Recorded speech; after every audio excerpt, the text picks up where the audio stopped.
Divine favor is not a lottery ticket torn from the roll of chance. It is patterned providence answering a man who has ordered his inner world. When favor rests on you, doors do not merely creak. They recognize your voice print and unlock. Protection does not hover as superstition. It becomes an unseen perimeter redirecting you from wrong rooms. Timing stops being a rumor and starts behaving like a schedule, aligning meetings, messages, and moments you could not have forced if you tried. This is not about spectacle. It is about alignment so consistent that even your critics start calling it coincidence because they cannot stand to name it what it is.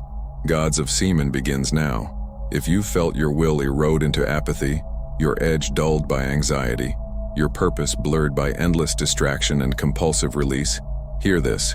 Tonight, we reopen the ancient covenant between a man and his life force, where retention is not denial but consecration, and where the guarded seed becomes a signal that heaven recognizes as readiness. This video is your initiation into the logic of divine favor, why some doors hear your name and unlock, why timing aligns, when desire is governed, how face, voice, and eyes start to carry moral gravity. And by the end, I'll hand you hidden keys and lived protocols to transmute chaos into order, lust into voltage, exhaustion into clean momentum. Stay to the final minute, because the map you've been missing is not motivational noise but a disciplined liturgy for builders.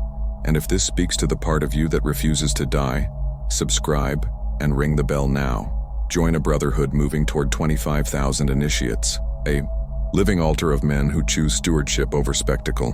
Every episode here is a step in your rite of passage, a precise brick in the temple of your focus.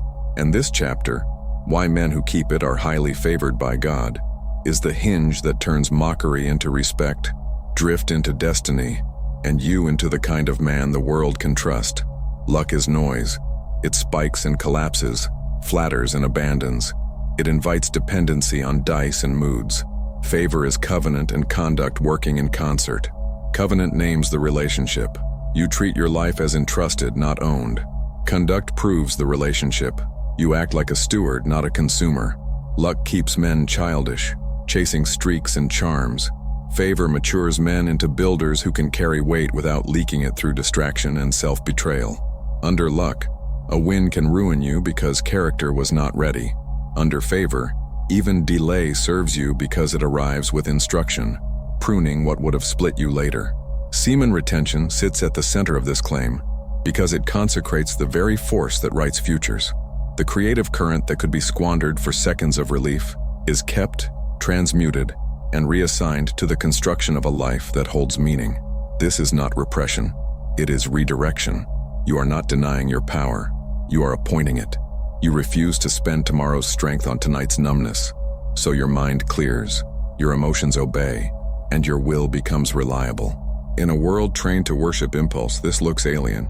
In the language of heaven, it reads as readiness. Consecration is not mystical theater. It is the plain decision to set apart what is precious for a purpose. When you keep your creative force, you send a signal into the moral fabric of the world. I can be trusted with more. Favor hears that signal. Stewardship invites multiplication because what you guard, God can scale without fear of waste. This is why alignment begins to compound.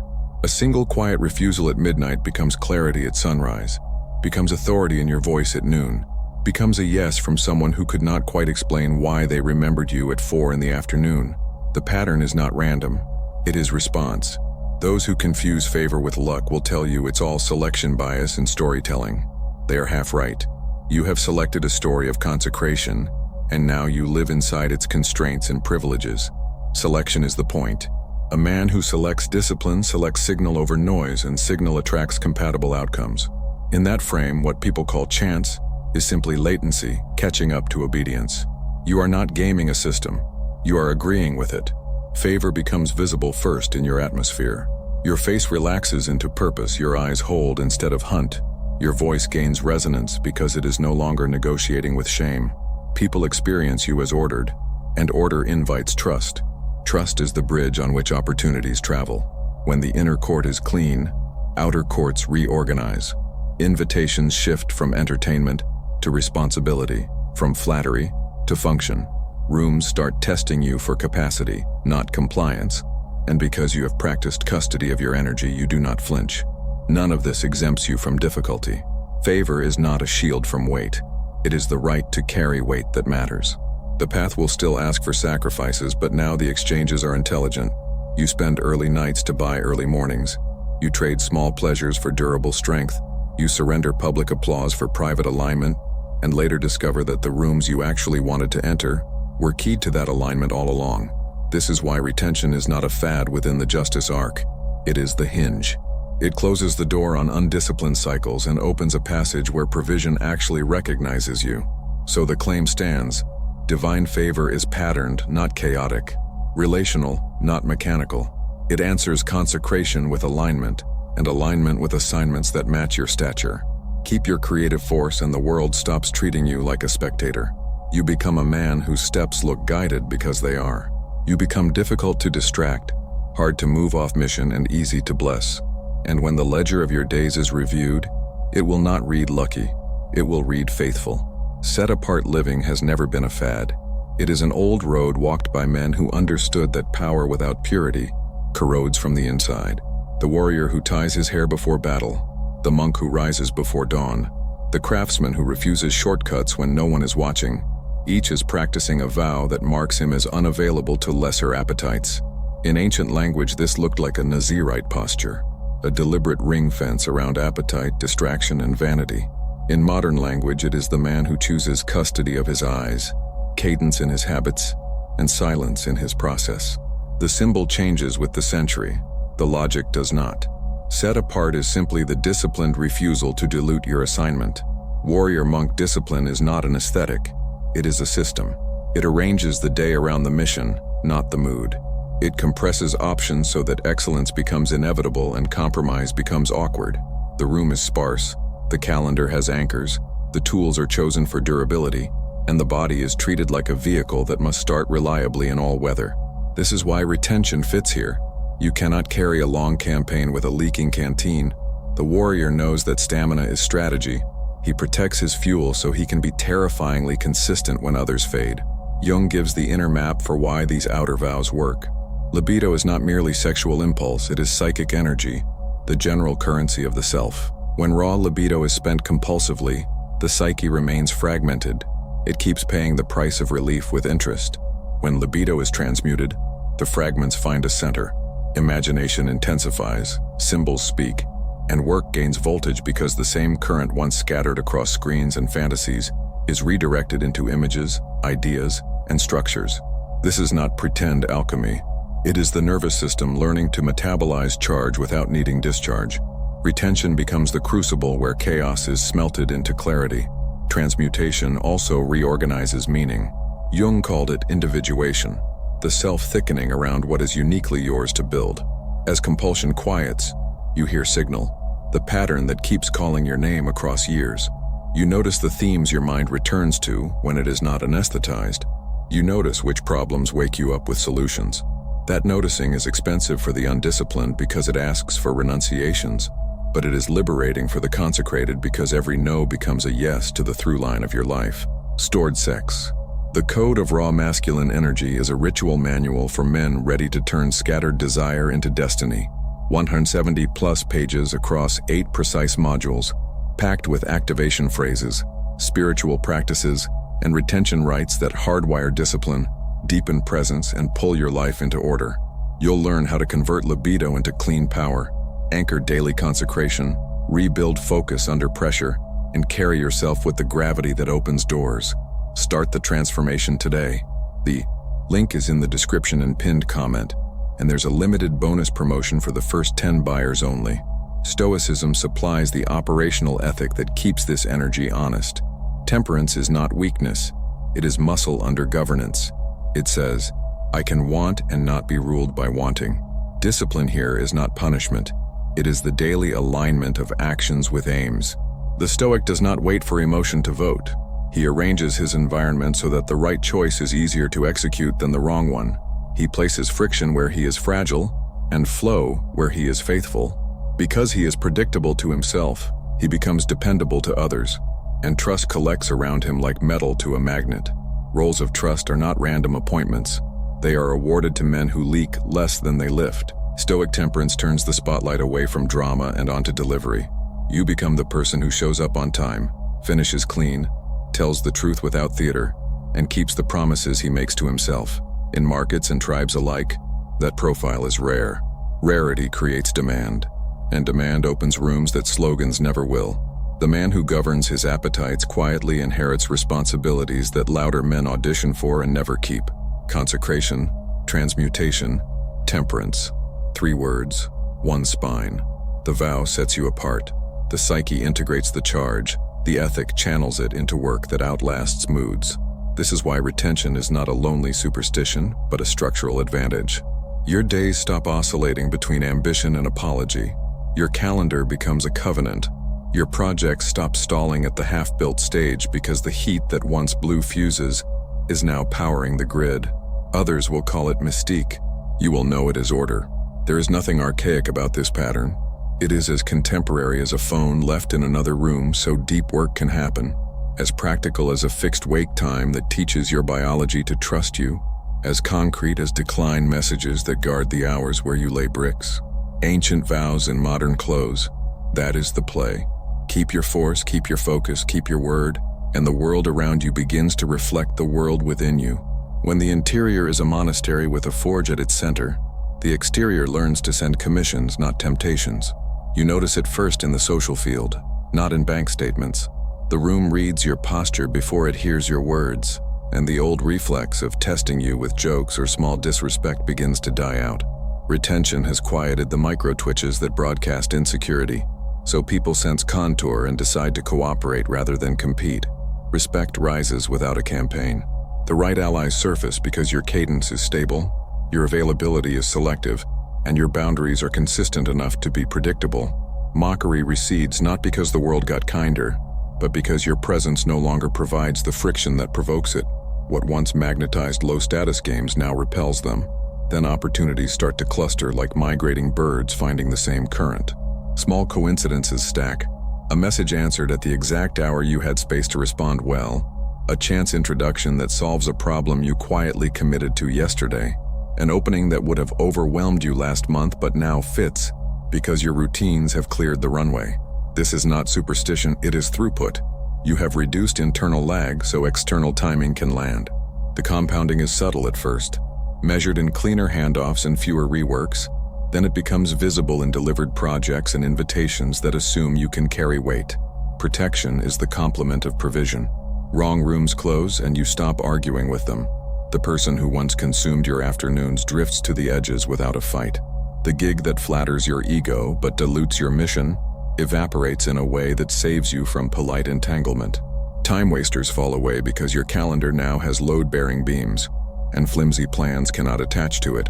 Protection also shows up as delays that force quality, a pause that exposes a flaw before launch, a reschedule that leads to a better collaborator, a fatigue signal that sends you to bed instead of into errors you would spend days undoing. In the moment it feels like friction. In the ledger, it reads as mercy. Signal amplification is where strangers begin to feel like they already know what to trust in you. Your face carries less static and more intent.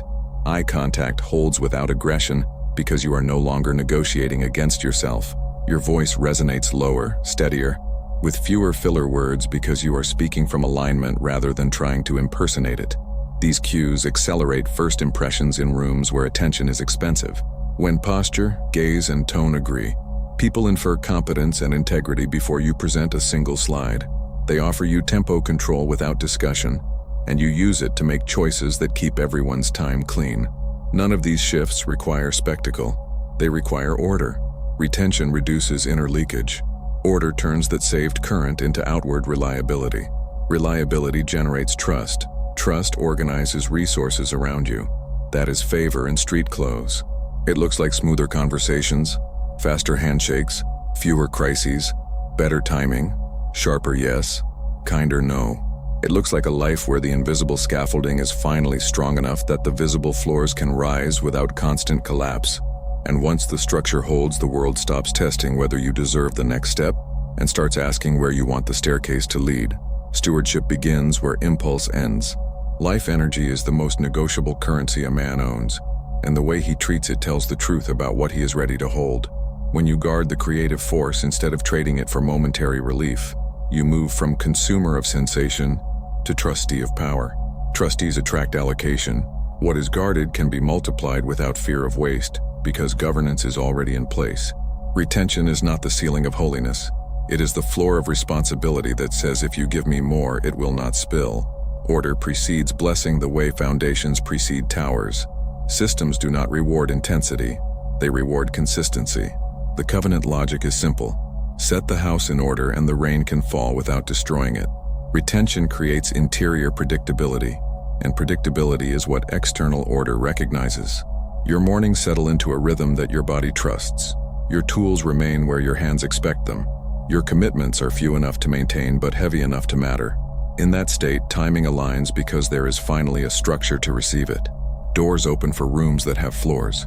Alchemy of the gods is a ritual entryway for men who refuse to live dimmed. Within these pages, the serpent fire of Kundalini rises like a disciplined flame through the spine. The crystalline oil, the sacred anointing of the mind, polishes perception until thought cuts like a blade, and spiritual liberation ceases to be theory and becomes practice. This is not mere reading. It is a strategic initiation that rewires focus, steadies breath, and aligns will with an older intelligence. Accessible in physical, digital, and audiobook formats, it meets you where you are and lifts you where you must go. Cross the threshold and treat each chapter as a rite. Light, breath, word, silence, action. This is your portal of activation. The link is in the description and in the pinned comment. Retention Success Path. 2 hours. 6 deep modules that systematize retention into daily power. Focus that does not fracture. Strength that does not leak. Spiritual circuitry that finally carries voltage without shorting. It is the definitive key for men who want clean momentum, not motivational noise. Bonus for this launch. Claim 30% off the ebook, The Art of Semen Retention for Men. 20+ pages of practical protocols, rituals, and troubleshooting. Follow the link in the description or the pinned comment and begin the passage today. Join as a channel member to stand closer to the fire. Early access to new drops, priority responses to your questions, and direct support for a mission that is arming men with order, not excuses. Moral gravity is the weight that keeps you from drifting into the ditch when pressure rises. When compulsion loses jurisdiction, choices stop being coin flips performed at midnight. Clean inputs lead to cleaner decisions, and cleaner decisions remove the need for elaborate damage control. You spend less time apologizing for yesterday and more time building today. The leaks that used to drain you, secret tabs, scattered flirtations, hidden bargaining, dry up, and with them goes the fog that justified poor judgment. Gravity returns to your center, and people feel it when you speak. They sense you will not drop what they hand you. Identity shifts in 2 movements, from consumer to creator, from seeker to builder. A consumer asks for experiences. A creator engineers outcomes. A seeker chases novelty. A builder iterates on a blueprint until it stands. Retention accelerates this pivot because it recovers hours, attention, and self-respect. The mind that once scavenged for stimulation now forges plans. The hands that once scrolled now ship. The calendar that once fractured now composes a score. You become the kind of man whose default is contribution, not commentary, whose instinct is to make rather than to mask.